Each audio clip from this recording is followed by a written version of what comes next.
Detail में cover करेंगे, जो सभी प्रकार के गवर्नमेंट एग्जाम्स के लिए बहुत ही ज्यादा फायदेमंद होगा। तो चलिए शुरू करते हैं। इस कहानी को समझने के लिए थोड़ा पीछे चलते हैं। भारत तो हमेशा से व्यापार का केंद्र था। सोने की चिड़िया यूं ही नहीं कहलाता था। बिल्कुल। यूरोप तक भारतीय सामान, खासतौर पर मसाले, सदियों से पहुंच रहे थे। तो फिर अचानक ऐसा क्या हुआ कि पुर्तगाल और स्पेन जैसे देशों को एक बिल्कुल नया खतरनाक समुद्री रास्ता खोजना पड़ा? क्या पुराने रास्ते बंद हो गए थे? पुराने रास्ते कह सकते हैं कि बंद नहीं हुए थे, उन पर कब्जा हो गया था। अच्छा। सदियों से भारत और यूरोप के बीच व्यापार के दो मेन रास्ते थे। एक था फारस की खाड़ी से और दूसरा लाल सागर से। और इनमें से ज्यादातर व्यापार फारस की खाड़ी वाले रास्ते से होता था। हाँ, वो ज्यादा चलता था।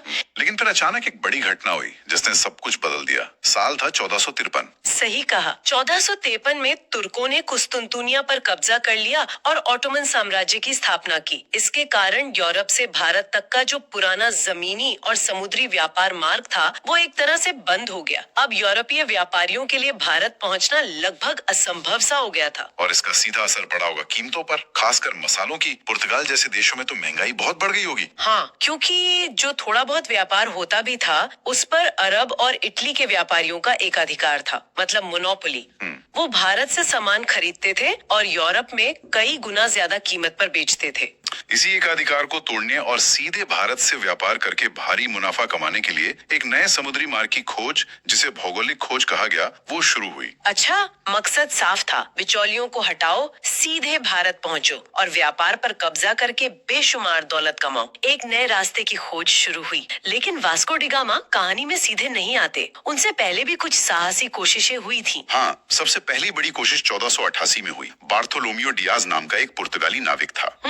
वो अफ्रीका के दक्षिणी छोर तक पहुंचने में कामयाब रहा। उसने उस जगह का नाम केप ऑफ स्टॉर्म्स यानी तूफानों का अंतरीप रखा, क्योंकि वहाँ उसे एक भयानक समुद्री तूफान का सामना करना पड़ा था। जी, लेकिन पुर्तगाल के राजा ने इसका नाम बदलकर केप ऑफ गुड होप यानी आशा का अंतरीप रख दिया, क्योंकि अब उन्हें उम्मीद की एक किरण दिखी थी कि भारत का रास्ता मिल सकता है। हाँ, पर डियाज को इस तूफान की वजह से लौटना पड़ा। और फिर हुई इतिहास की सबसे मशहूर गलत मोड़ वाली घटना। आप क्रिस्टोफर कोलंबस की बात कर रहे हैं। हाँ। 1492 में स्पेन की मदद से वो भारत खोजने के लिए पश्चिम की ओर निकला। उसे लगा कि दुनिया गोल है, तो पश्चिम से जाकर भी पूर्व यानी भारत पहुंचा जा सकता है। लेकिन वो अटलांटिक महासागर पार करके अमेरिका के बहामास द्वीप पर पहुंच गया। और मजे की बात यह है कि वो अपनी मौत तक यही मानता रहा कि उसने भारत का ही कोई हिस्सा खोज लिया है। बिल्कुल, इसीलिए तो उसने वहाँ के मूल निवासियों को इंडियंस कहा। ये सोचना भी मजेदार है कि अमेरिका का नाम इंडिया भी हो सकता था। हो सकता था। तो अब स्पेन के लिए भारत की खोज हो चुकी थी, जो असल में अमेरिका था। तो अब मैदान में दो बड़े खिलाड़ी थे।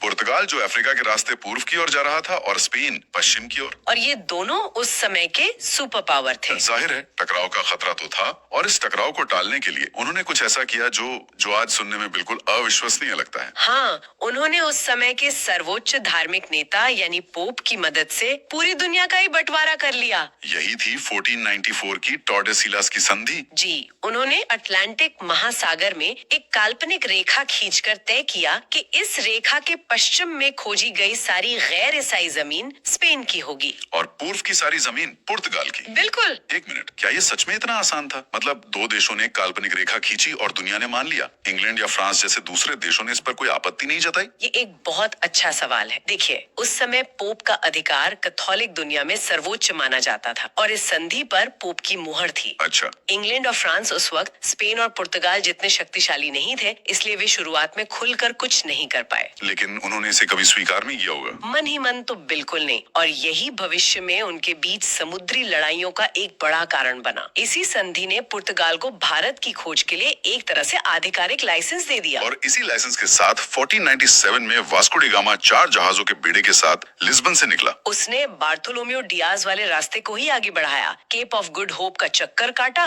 और अफ्रीका के पूर्वी तट पर मालिंदी नाम की जगह पर पहुंचा। और यहीं उसकी किस्मत ने एक बड़ा मोड़ लिया। हाँ, वहाँ उसे एक गाइड मिला, एक अनुभवी गुजराती नाविक, जिनका नाम कुछ स्रोतों में अब्दुल मुनीफ और कुछ में अहमद इब्न मजीद बताया जाता है। जी, वो मॉनसून हवाओं और समुद्री रास्तों का विशेषज्ञ था। उसी की मदद से वास्को डी गामा ने हिंद महासागर को पार किया। और आखिरकार 20 मई 1498 को वो भारत के केरल में कालीकट के बंदरगाह पर उतरा। ये भारतीय इतिहास का एक ऐसा पल था जिसने आने वाली सदियों की कहानी लिख दी। बिल्कुल, उसका स्वागत कालीकट के स्थानीय हिंदू शासक, जिनकी उपाधि जमोरन थी, ने किया। एक यूरोपीय शक्ति ने आखिरकार भारत तक पहुंचने का सीधा समुद्री रास्ता खोज निकाला था।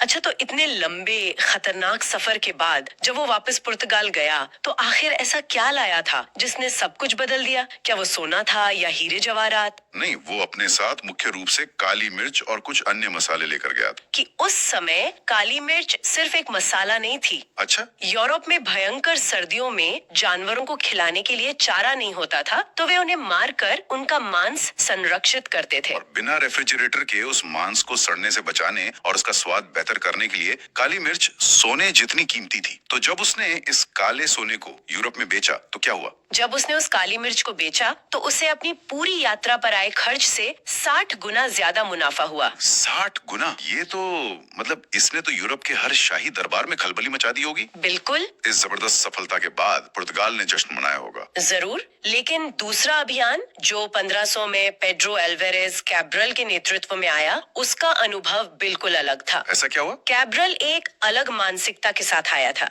वो 13 जहाजों का एक भारी भरकम बेड़ा लेकर आया था, जो एक व्यापारिक मिशन से ज्यादा एक सैन्य अभियान लगता था। अच्छा, उसने आते ही जमोरिन पर दबाव बनाना शुरू कर दिया कि वो अरब व्यापारियों को कालीकट से बाहर निकाल दे और सारा व्यापार सिर्फ पुर्तगालियों को दे। ये व्यापार की बातचीत नहीं, दादागिरी थी। बिल्कुल। और जमोरिन, जिनका अरबों के साथ सदियों पुराना और फायदेमंद रिश्ता था, उन्होंने साफ मना कर दिया होगा। हाँ, और इसी के बाद पुर्तगालियों का असली रंग सामने आया। मतलब? जब जमोरिन ने उसकी मांगे नहीं मानी, तो कैब्रेल ने बंदरगाह पर खड़े अरब जहाजों पर हमला कर दिया, उनमें आग लगा दी, सैकड़ों नाविकों को मार डाला और शहर पर भी बमबारी की। ये तो सीधी सीधी हिंसा थी। यह व्यापारिक संबंधों की नहीं, बल्कि औपनिवेशिक हिंसा की पहली और क्रूर शुरुआत थी। तो यहीं से टकराव का दौर शुरू हो गया। पुर्तगालियों ने रास्ता तो खोल दिया, लेकिन अब बाकी यूरोपीय ताकतें भी इस दौड़ में शामिल होने वाली थीं। पुर्तगालियों के बाद डच आए। जी, पुर्तगाली 1498 में, फिर डच, जिनकी पहली यात्रा 1595 में हुई, फिर 1600 में ब्रिटिश ईस्ट इंडिया कंपनी की स्थापना हुई। उनके बाद 1616 में डेनमार्क से डेनिश आए और आखिर में 1664 में फ्रेंच कंपनी भारत आई। सही क्रम है। और इन सभी ने आते ही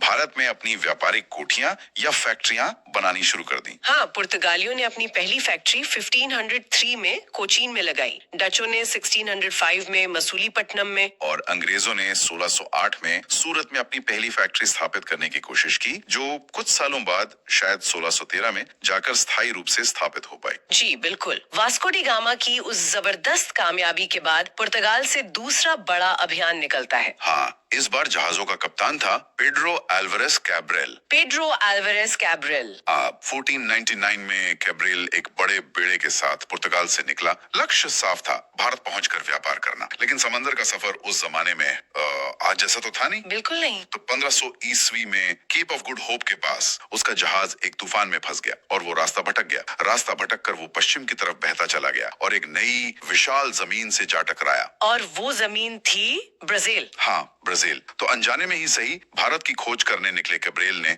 दक्षिण अमेरिका में पुर्तगाल के सबसे बड़े उपनिवेश की नींव रख दी। जब वो आखिरकार भारत पहुंचा, तो उसका सामना हुआ कालीकट के राजा जमोरिन से। और यहाँ आकर उसने एक ऐसी मांग रख दी जिसने सब कुछ बदल दिया। क्या मांग थी वो? उसने जमोरिन से कहा कि आप मसालों का व्यापार सिर्फ और सिर्फ हमारे साथ करेंगे। मतलब उसने व्यापारिक एकाधिकार या मोनोपोली की मांग की। अच्छा, ये तो जमोरिन के लिए मानना मुश्किल रहा होगा। नामुमकिन था। उसके बंदरगाह पे सदियों से अरब व्यापारी व्यापार कर रहे थे और वो उनके साथ अपने रिश्ते खराब नहीं करना चाहता था। तो उसने मना कर दिया। हाँ, जमोरिन ने इनकार कर दिया और कैब्रेल ने इस ना को अपनी बेइज्जती समझ लिया। और फिर उसने बातचीत की जगह ताकत का रास्ता चुना। बिल्कुल। उसने जमोरिन को नजरअंदाज करते हुए 1500 ईस्वी में पास के ही राज्य कोचिन में अपनी पहली फैक्ट्री डाल दी। ये तो एक सीधी चुनौती थी। हाँ, और इससे तनाव इतना बढ़ा कि 1501 में जमोरिन और पुर्तगालियों के बीच लड़ाई छिड़ गई। अरब व्यापारियों ने जमोरिन का साथ दिया, लेकिन पुर्तगालियों की नौसैनिक ताकत के आगे वो टिक नहीं पाए। और इस एक जीत ने जैसे सारे दरवाजे खोल दिए। सही कहा। 1503 तक आते आते उन्होंने कोचीन की फैक्ट्री की किलेबंदी कर ली। मतलब उसे